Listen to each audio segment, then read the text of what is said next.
નમસ્કાર મિત્રો। TAT HS પરીક્ષામાં કેટલા ઉમેદવારો હાજર રહ્યા અને કેટલા ગેરહાજર રહ્યા? ટાટ એચએસની રિઝલ્ટની તારીખ જાહેર થઈ ગઈ છે। ગયા વર્ષે કેટલા માર્ક્સ કટ ઓફ રહ્યું હતું અને ગયા વર્ષે કેટલા ઉમેદવારોને મેન્સ માટે બોલાવ્યા હતા તેની માહિતી આપણે જોઈએ। મિત્રો, ટાટ એચએસ પરીક્ષામાં 1.47 લાખ વિદ્યાર્થી હાજર રહ્યા હતા અને 17,000થી વધુ ગેરહાજર રહ્યા હતા। ઉચ્ચતર માધ્યમિક શાળામાં શિક્ષક બનવા માટે 89.39% ઉમેદવારે પરીક્ષા આપી હતી। તેમાં સૌથી વધુ સુરતના અંદર 91.31% અને સૌથી ઓછી અમદાવાદના ગ્રામ્ય વિસ્તારના અંદર 87.95% હાજરી રહી હતી। તો જો મિત્રો, પરીક્ષાનું 10મી મે પહેલાં પરિણામ આવી જશે, બરાબર।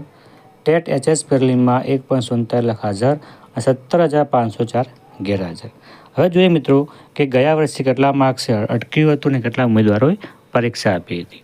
તો મિત્રો, ગયા વર્ષની વાત કરીએ અહીંયા તો કે આ ગયા વર્ષે દ્વિતીય સત્રના દ્વિસ્તરીય પદ્ધતિ અમલમાં મૂકતા કટ ઓફ 35% એટલે કે 70 ગુણ હતા।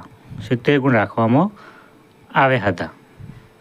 ગયા વર્ષે મેન્સ માટે લાયક ગણાવેલા 43,933 ઉમેદવારો પૈકી 41,242 ઉમેદવારો મેન્સ પરીક્ષા આપી હતી અને આ વર્ષે ઉમેદવારની સંખ્યા વધતા કટ ઓફ પ્રિલિમના પરિણામ મુજબ નક્કી થશે।